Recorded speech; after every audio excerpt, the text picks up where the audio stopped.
So the new album, Day to Day's True Lives of the Fabulous Killjoys, it ended up being quite a long process. Yes.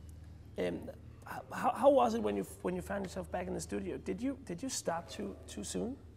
I feel a little bit. Yeah, I think the recording process started too soon. You know, it was one of those things where we had taken some time off, lived our lives a little bit, and then did the song for Watchmen, and it felt really good to play and to start creating. So we were like, oh, we must be ready to write a record. And so we got into the studio, and it was, all right, well, this is the record we're going to make. You know, this is the direct opposite of what Black Parade was, so that must be the right direction.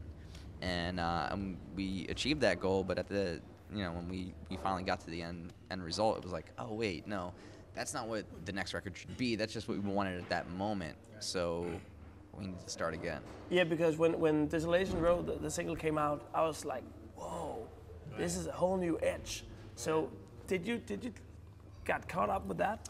Not caught up with that. That was very like planned out. Like I had called Zach and we had a discussion about it sounding very specific to the era that the film was set in. So, but it was very fun to do that. And I think around that time we were writing a lot more aggressive material. It was good to kind of get it out, you know. It was like scratching an itch, yeah. And sometimes it's like, you know, you can't find the sound you're going to evolve into. The sound will find you.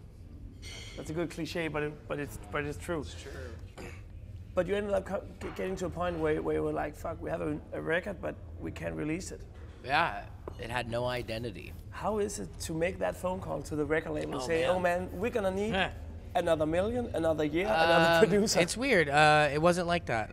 It was very natural. We just started, you know, Tom Wally, who has always been very supportive of the band, was the head of the company at the time. And, you know, he could sense, I think, in us that we weren't finished. You know, and so he said, why don't you just, you know, go hang out with Rob Cavallo again and rekindle that? And it you know, it happened. We had songs we still wanted to write, and Rob happened to be free, and he was like, all right, well, go do what you got to do. And then you ended up building up this new concept. Right. Kind of a concept. Kind it's of not really concept, a concept. but more like a visual it's thing too. Right. But is that a way of channeling your creativity?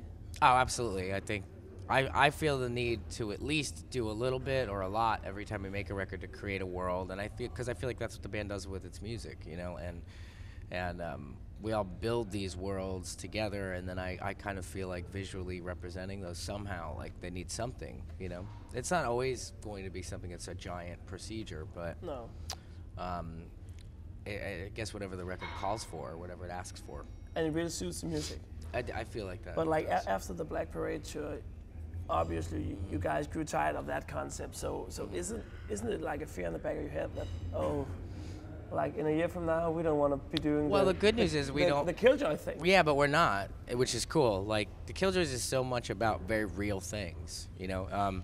And we're not playing characters, and we don't have to wear any kind of costume on stage. We don't have to wear anything we don't want to wear. No. And so, being that it's not a story with characters you have to follow, and there's no rules. That's the point of the Killjoys record. Yeah, I think too, just from even the start of when we put out the record to now, like everything has been evolving. Everything's like flowing. Like even like the videos, there's been no set plans. Like we're just kind of coming up with it as we go and doing what feels good. So in a way where I feel like with this, we're still getting that kind of, you know, you never know what's going to come next, which I feel like we kind of need.